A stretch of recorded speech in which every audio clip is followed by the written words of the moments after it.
son, which made up Israel.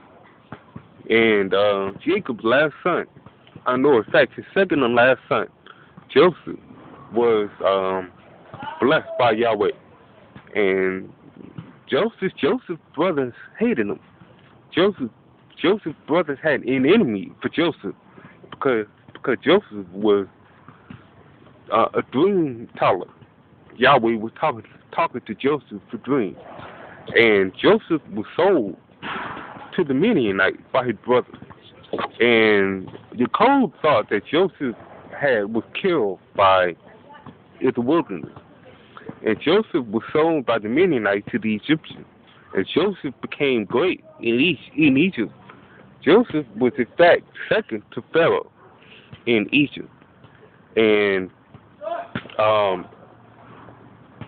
when the famine came with the famine hit in the land of Egypt, in the land of Canaan, all of northern Israel, Jacob, or Jacob, better known as Jacob, sent his son into Egypt to get food. And actually, and what happened was, the family found out. They found Joseph. Joseph met his brothers. Joseph met his brothers. The brothers met Joseph. And the family ended up staying in Egypt and multiplying in Egypt. Now, the Egyptians. Okay, let's begin in Exodus. I just took you out of Genesis. We're going to begin in Exodus. I'm not going to actually chronicleize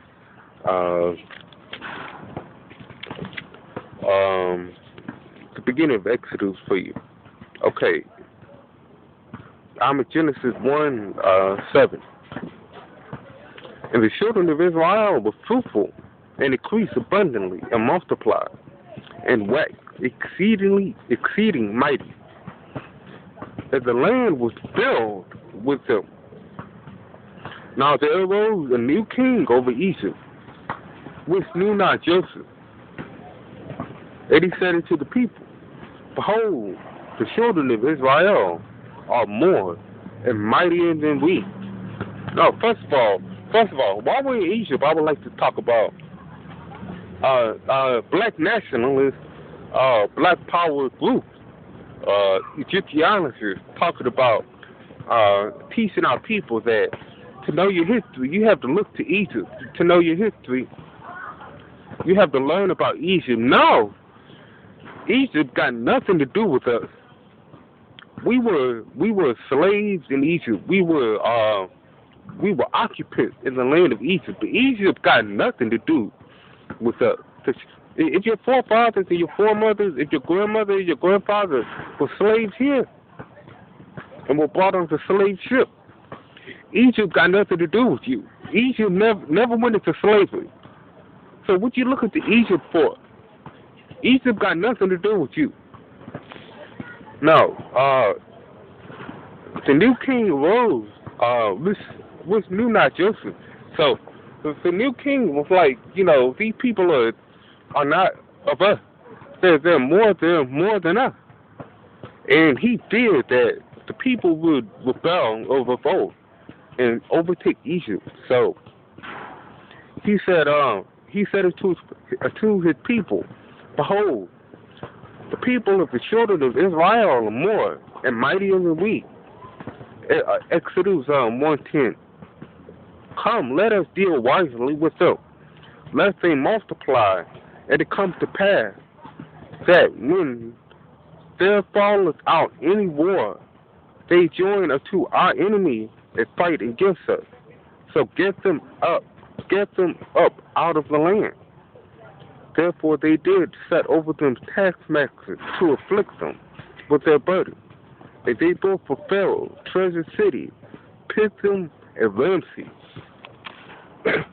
So everything that's dealing with Egypt got absolutely nothing to do with us. Everything that the Israelites built in Egypt, we built by the order of the Egyptians. all the statues that you see of Ramses and Amenhotep and these great pharaohs and the pyramids that you see as burial places for these so-called gods, these pharaohs, Amun-Ra and the falcon, that got nothing to do with us. That's all them. Those are false gods. We built for them false gods. Now, moving on. We're gonna get to in fact, let's go to Genesis 3:15, and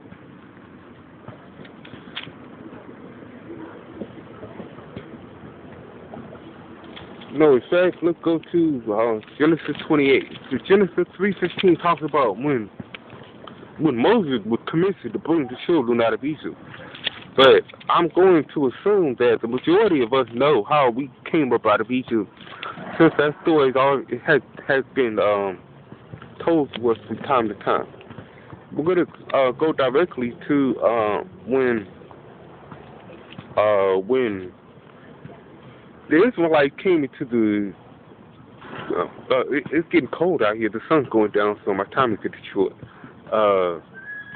When the children of Israel went up out of Egypt, when we came out of bondage and went out into the wilderness, and Moses led us out of the wilderness and to Mount Sinai, and Yahweh called Moses up to Mount Sinai the second time to commission Moses to tell Moses what to build for the nation of Israel, the Ark of the Covenant, the tabernacle, the priest's clothing, and things of that nature.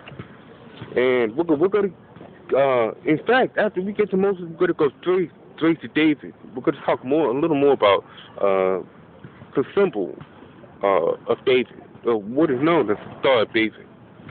And in any event, this is where we're at.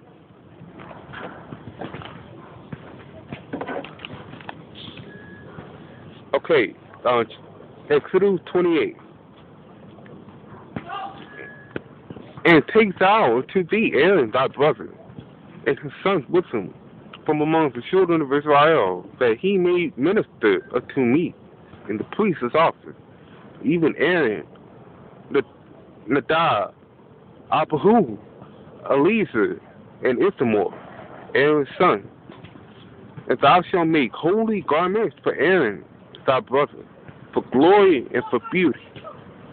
And thou shalt speak unto all that are wise-hearted, whom I have filled with the spirit of wisdom, that they may make Aaron's garments to consecrate him, that he may minister to me in the priest's office. Then we're going to, and these are the garments which they shall make.